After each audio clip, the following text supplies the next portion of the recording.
खुलुमबाय आं नोंथांमोनखौ आंनि इउटुब चेनेल सिजौ ब्लग नि जानानै गासैखौबो बरायबाय।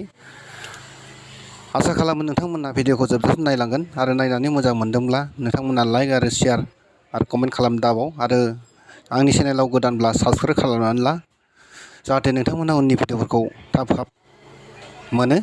थ' बिदिब्ला जागायनोसै मादारबारि बोराइ खाथसुपानि अजय बर'नि गोथार जुलिनि माखासे नुथायफोरखौ आं देखायलांदोनि।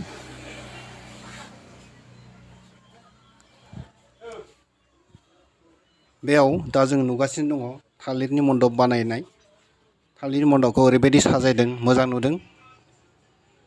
बेयाव जेबो थाखा फैसानि बाथ्रा गैया। बे थालिरजोंनो कमप्लिट बानायजोबदों। बिराद समायना जादों नायलांबाय था। बे थालिर मण्डप बानायनायाव बिथांमोना बुंदों 12-15 मिनिट घन्टासो लादोंनो। दा कमप्लिट जानायखौ देखायबाय।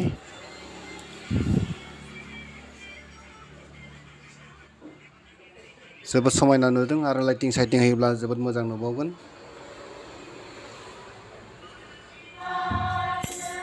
दा हाबा दाननाय हरनि प्रग्रामाव फैबाय।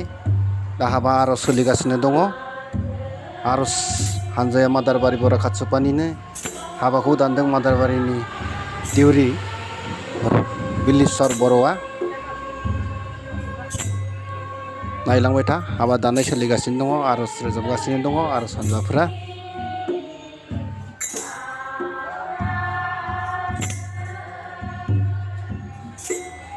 जोबोद डेक'रेसन खालामदों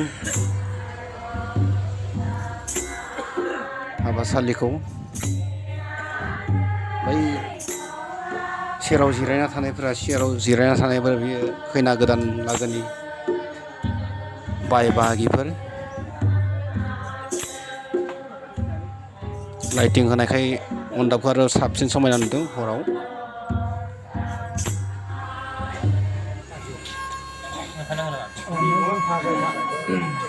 बर गोदाना ओरै आगसिजों जिरायनाया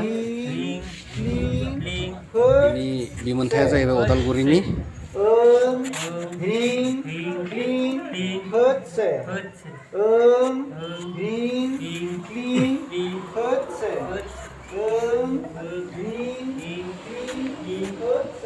समर बर' सेरजा दामदों बिथाङा गामिनि नेहाथारि।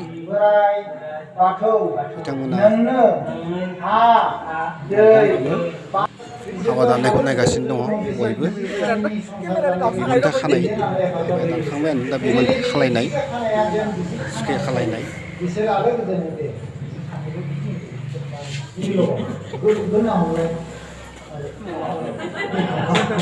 बेबो जोबनानै थांबाय।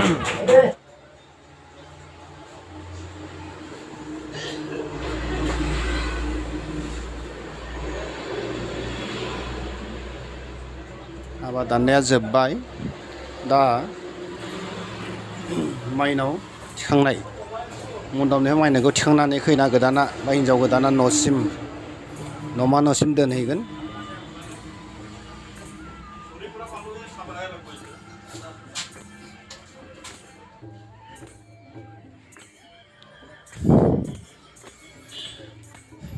माइनावखौ खर'आव थिखांना लानानै फाखोबा गिदिङो जोंनि बाथौ मण्डपखौ बा बाथौ मन्दिरखौ। बेनि उनाव न'मा न'आव सोहैयो। जोंनि बर' हाबाया बिदिनो नेम निथिफ्रा।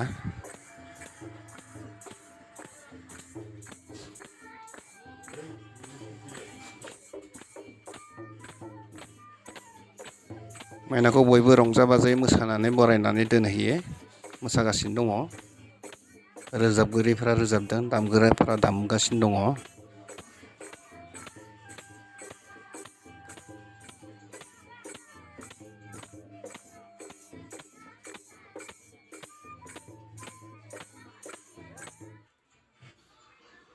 जोबना थांबाय हरनि हाबाया। बिनि अखानायै साननि हाबा रायजो लिंनानै जाहोनाय लोंहोनाय सोलिगोन दिनैनि दिनाव।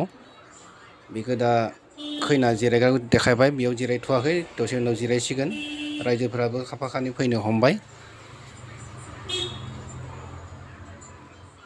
डेक'रेसना जुमाय मोजां जादों देखायबावबाय खेबसेबाव दा मानसिया हाउसफुल जाफैगोन दा लांदाङैनो दङ फुंनि टाइमाव एसे लानाय भिडिअ बियो गामिनि सिख्लाफोर बिथाङा चन्द्र बर' गामिनिनो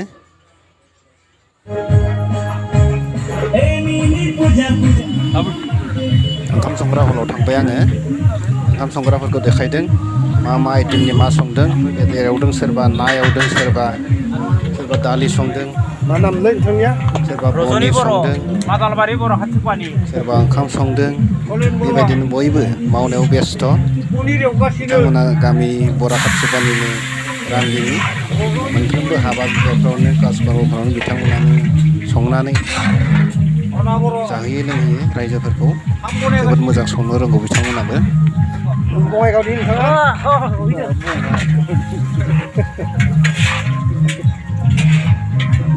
गोबां आइटेम बानायदों ना बेदर मेल्ला ना जायैनो पनिर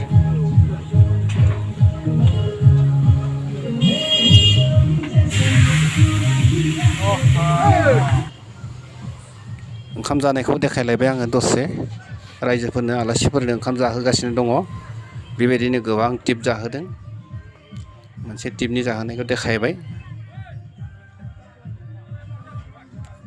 जाग्राया जादों होग्राया होगासिनो दङ बयबो बेस्थ' मावनाय दांनायावनो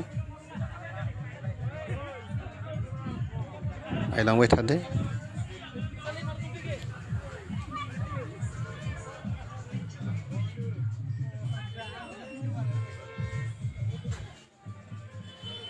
बिथाङा गय रानग्रा ओंखाम जाखांनानै बिथाङा गय जाहोयो मानसिफोरनो आलासिफोरनो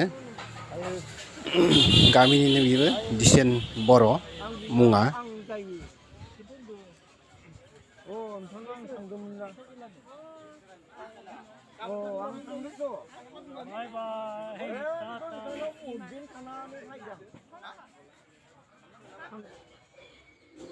हिन्जाव गोदानखौ खेबसे देखायबाय हिन्जाव गोदाना दा गावनि साजायनाय हलाव जिरायनानै आलासिफोरनो गयफोर होगासिनो दङ ओमफ्राय प्रेजेन्टबो आजावगासिनो दङ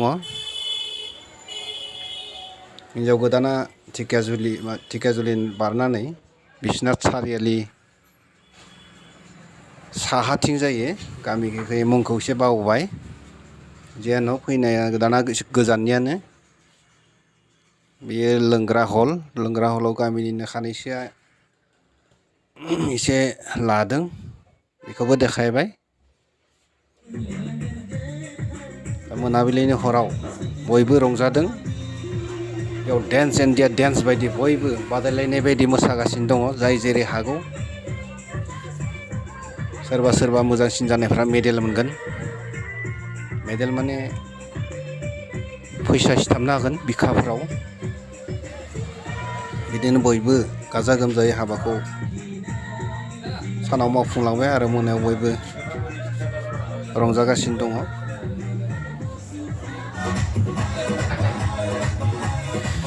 बिसोर सानैनि मुङा जाबाय सुदेब स्वर्गियारि आरो सम्बारु बर' बिथांमोनाबो फाइट डेन्स मारिदों हायारप्पा मारिदों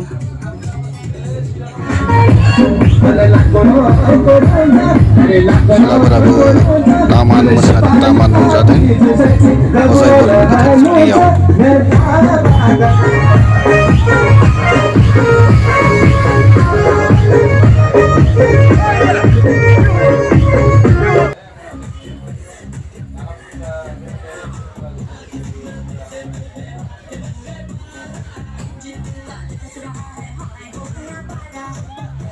बिसोर सानैया जाबाय गोहोम बर' आरो रजनि बर' बिथांमोना सानैजों कम्पिटिसन नांलायबाय थादों